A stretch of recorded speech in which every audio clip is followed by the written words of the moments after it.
అందరికీ నమస్కారం. నేను మీ కిరా కార్పిని. జగనన్న ఆశీస్సులతో అప్పటి క్రీడా శాఖ మంత్రి ఆర్కే రోజా, అప్పటి SAAP chairman, Sports Authority of Andhra Pradesh chairman Byreddy Siddhartha Reddy కలిసి ఆడుదాం ఆంధ్ర అనే ప్రోగ్రాం క్రియేట్ చేసి అందులో ఉన్నటువంటి ధనాన్ని అవినీతి, అవకతవకలు, నిధులు దుర్వినియోగం చేయడం మీద అప్పట్లో అభియోగాలు ఉన్నాయి, ఆరోపణలు ఉన్నాయి. అప్పటి వాళ్ళకి దాని గురించి కూడా బాగా తెలుసు. నారా చంద్రబాబు నాయుడు గారు విజిలెన్స్ అధికారుల్ని ఆడుదాం ఆంధ్ర ప్రోగ్రాం మీద, అందులో జరిగినటువంటి దారుణమైనటువంటి అవకతవకల మీద, నిధుల్ని దారి మరల్చినటువంటి పరిస్థితుల మీద విజిలెన్స్ని విచారణ జరపమని ఆదేశాలు జారీ చేయడం జరిగింది. విజిలెన్స్ డిపార్ట్మెంట్ అంటే ఆషామాషి కాదు. వాళ్ళకు ఒక స్పెషల్ టీం ఉంటుంది. చాలా లోతుగా వెళ్తారు, దర్యాప్తు చేస్తారు, అనుమానితుల్ని పట్టుకుంటారు, అన్ని చోట్ల గాలింపులు చేస్తారు, దస్తావేజులు పట్టుకుంటారు. అప్పటికి సంబంధించినటువంటి అన్ని విషయాల్లో కూడా వాళ్ళు లోతుగా పరిశీలిస్తారు. అలా వెళ్ళినటువంటి విజిలెన్స్ డిపార్ట్మెంట్కి పాత రోజుల్లో వాళ్ళు అధికారంలో ఉన్నప్పుడు ఎలక్షన్స్కు ముందు 47 రోజుల్లో ఆడుదాం ఆంధ్ర ప్రోగ్రాం కింద 119 కోట్ల రూపాయలు ఖర్చు చేస్తే, అంటే వాళ్ళ లెక్క ప్రకారం చేస్తే, అందులో 40 కోట్ల రూపాయలు దోచుకున్నారు అని ఆధారాలతో సహా నిరూపించింది. వాటికి సంబంధించినటువంటి నివేదికని ఈరోజో రేపో డీజీపీకి ఇవ్వడం జరుగుతుంది, ప్రభుత్వానికి కూడా వెల్లడించడం జరుగుతుంది. ఖచ్చితంగా అది సోషల్ మీడియాలో కూడా ఖచ్చితంగా వస్తుంది. ఎందుకంటే ఇది వైఎస్ఆర్సీపీ గవర్నమెంట్ కాదు, కక్ష సాధింపులు కాదు. నిజాల్ని వెలికి తీయడంలో చంద్రబాబు గారు ఎప్పుడు కూడా ముందుంటారు. అయితే ఏంటి స్కామ్? ఆడుదాం ఆంధ్ర అనే ప్రోగ్రాం కింద ఎలా జరిగింది స్కామ్? ఎందుకు ఇలా చేశారు అంటే, అప్పట్లో ఈ క్రీడా శాఖ మంత్రి ఆర్కే రోజా, శాప్ చైర్మన్ బైరెడ్డి సిద్ధార్థ రెడ్డి వీళ్ళిద్దరూ కలిసి ఆడుదాం ఆంధ్ర అనే ప్రోగ్రాం క్రియేట్ చేశారు. ఆ ప్రోగ్రాం కింద టీషర్ట్లు, బ్రౌచర్లు, యాప్, క్రీడా నిర్వహణ, రవాణా వసతి, భోజన వసతి, ప్రైజ్ మనీ, నాసిరకం స్పోర్ట్స్ కిట్లు, గెలిచిన తర్వాత అంబరాన్ని అంటిన సంబరాలు, వీటి ఖర్చులు వాళ్ళు రాసింది, వాళ్ళు కుమ్మక్కు చేసింది అక్షరాల 119 కోట్ల రూపాయలు. కానీ విచారణ చేపట్టిన తర్వాత విజిలెన్స్ అధికారులకి కళ్ళు తిరిగేటువంటి షాక్ అయ్యే నిజాలు బయటపడ్డాయి. వాళ్ళ విచారణ చాలా ఘోరంగా ఉంటుంది. దాడులుంటాయి, పత్రాలను చూస్తారు. పాత రోజుల్లో మీకు తెలిసింది, క్రికెట్లో బ్యాటింగ్ లాంటి బ్యాటు, బాల్ లాంటి బాలు, స్టెంప్స్ లాంటి స్టెంప్స్, వికెట్ లాంటి వికెట్లు, గార్డు లాంటి గార్డులు, ఫుట్బాల్ లాంటి ఫుట్బాల్, వాలీబాల్ లాంటి వాలీబాల్, షటిల్ కాక్ లాంటి కాకు, ఇలా క్రియేట్ చేసి కంపెనీల చేత నాణ్యమైనటువంటి కిట్లను వీళ్ళు అందిస్తున్నారు అని సంతకాలు చేపించి, ఎవరైతే గెలిచారో స్పోర్ట్స్లో విన్నర్స్, రన్నర్స్ వాళ్ళందరూ కూడా వైఎస్ఆర్సీపీ కార్యకర్తలే. వాళ్ళ అకౌంట్లు పరిశీలిస్తే అందులో కూడా డబ్బులు ఉన్నాయి. ఈ డబ్బులు ఏవైతే ఉన్నాయో 40 కోట్ల రూపాయలకు సంబంధించి వాటన్నిటికీ కూడా ఆధారాలు కూడా, నిరూపణలు కూడా దొరకడం అనేది చాలా గొప్ప విషయం. చాలా త్వరగా కూడా వాళ్ళు పట్టుకున్నారు. అవి జనాలకు కూడా రేపో ఎల్లుండో రాబోతున్నాయి. అయితే ఎలా కనిపెట్టొచ్చు అంటే మీకు ఇంకో చిన్న ఉదాహరణ చెప్తాను. అప్పట్లో టీషర్ట్లు ఇచ్చారు, అవి ఒక్కసారి ఉతికితే కలరు పోయేది, కాలరు ఊడిపోయేది. బాల్ ఏమో ఇట్ట పట్టుకొని ఇసిరేస్తే కింద పడితే కిందే పగిలిపోయేది. బ్యాటింగ్ ఏమో బాల్ వస్తుంది కదా కొడదామని ఎలా అంటే పిడి చేతిలో ఉండేది, చెక్కేమో ఎక్కడో పడేది.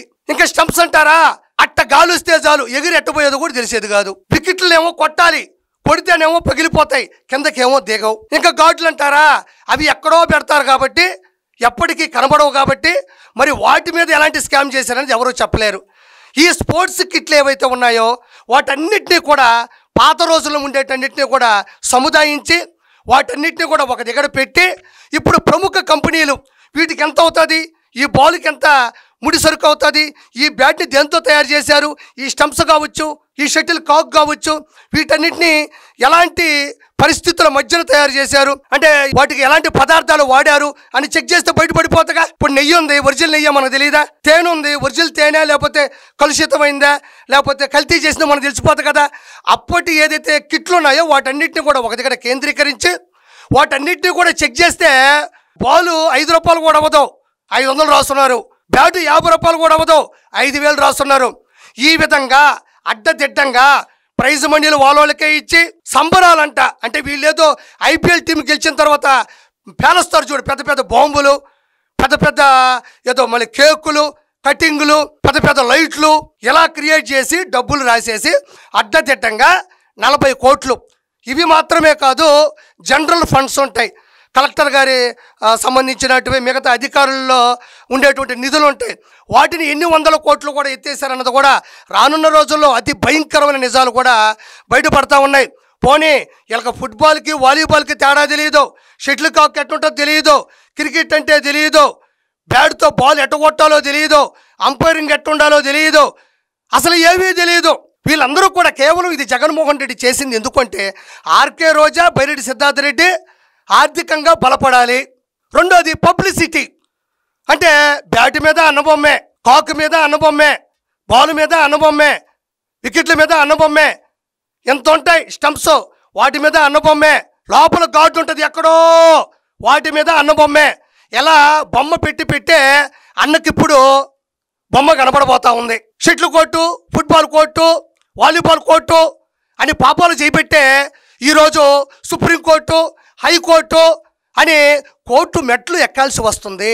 కాబట్టి నేను ప్రత్యేకంగా చెప్పనక్కర్లేదు. మరి ఆ రోజుల్లో ఉన్న బ్యాట్లు, బాళ్ళు ఉంటే దయచేసి దమ్ముంటే మేము నాసిరకం కాదు, నాణ్యమైనటువంటి పరికరాలు వాడుకునేటువంటి కిట్లు ఇచ్చామని చెప్పే దమ్ము జగన్మోహన్ రెడ్డికి, ఆర్కే రోజాకి, బైరెడ్డి సిద్ధార్థ రెడ్డికి ఉందా అని నేను ఈరోజు సూటిగా ప్రశ్నిస్తున్నా. మరి అందరూ వీళ్ళే, ప్లేయర్స్ అందరూ వీళ్ళే, ఆడేదేమో అన్న, bowling RK Roja, umpire Ambati, wicket keeper Vallabhaneni, by runner Byreddy, fielding ఏమో పేర్ని, చీర్గాల్ శ్రీరెడ్డి శ్యామల, భోజనాలు Borugadda, audience ₹5 Paytm batch, third umpire Gorantla Madhav బాగా నీట్గా చూపిస్తాడు కాబట్టి కామెంటరీ పడాలి. వీళ్ళందరూ క్రికెట్ ఆడాలి, 40 కోట్లు దోచుకోవాలి, దుబాయ్కి వెళ్ళి దోచుకోవాలి. ఇది కదా స్కామ్ అంటే. 100% ఆర్కే రోజా అరెస్ట్ అవబోతుంది. ఆవిడతో పాటు బైరెడ్డి సిద్ధార్థ రెడ్డి ఎవరైతే సంతకాలు పెట్టారో, ఎవరైతే ఈ స్కామ్లో దోపిడీ చేశారో, దోపిడీ చేసే వారికి వెన్నుండి నిలబడ్డారో, వెనక ఉన్నారో వాళ్ళందరూ కూడా నిందితులే. దీనికి సంబంధించినటువంటి నివేదికను డీజీపీ గారికి ఇవ్వబోతున్నారు, ప్రభుత్వానికి ఇవ్వబోతున్నారు, అదేవిధంగా సోషల్ మీడియా కూడా ఖచ్చితంగా ఇవ్వబోతున్నారు. 100% ఏసీబీ యాంటీ కరప్షన్ బ్యూరో విచారణకి ఆర్కే రోజా రావాలి, బైరెడ్డి సిద్ధార్థ రెడ్డి రావాలి, దీంట్లో ఎవరైతే ఉన్నారో వాళ్ళందరూ కూడా రావాలి. అడ్డదిడ్డంగా సంపాదించిన డబ్బులు సంపాదించారు కాబట్టి ఈ డబ్బులకి సంపాదన కూడినటువంటి ఆస్తులు, అక్రమ ఆస్తులకు సంబంధించి ఈడీ, ఎన్ఫోర్స్మెంట్ డైరెక్టరేట్ ముందు కూడా వీళ్ళు రావాలి, జప్తు చేయాలి. మళ్ళీ దర్యాప్తు జరుగుతుంది. అతి తక్కువ రోజుల్లో రోజా మీద, బైరెడ్డి సిద్ధార్థ రెడ్డి మీద, వీళ్ళందరి మీద కూడా అరెస్టు వారెంట్ కూడా జారీ చేస్తారు. గుర్తుపెట్టుకో ఆర్కే రోజా, నీ పాపం పండింది. నువ్వు ఏదైతే ప్రజల డబ్బులతో ఆడుకున్నావో, అన్న ఆశీస్సులతో ముందుకెళ్ళావో, బైరెడ్డి సిద్ధార్థ రెడ్డితో ఏదైతే తప్పు చేశావో వాటికి నువ్వు శిక్ష అనుభవించాలి. రానున్న 30 సంవత్సరాల్లో మనమే రాబోతున్నాం. రానున్న 30 సంవత్సరాల్లో మహా అయితే 10 సీట్లు అటు ఇటు అవుతాయి తప్ప రాబోయేది మనమే అన్న చెప్పిన అత్యుత్సాహంతో, అడ్డదిడ్డమైన ఆత్మవిశ్వాసంతో మీరు చేసిన ఈ స్కామ్ ద్వారా 100% మీరు లోపలికి వెళ్తారు. దయచేసి ఇది ప్రజలు గమనించాలి. Thank you so much.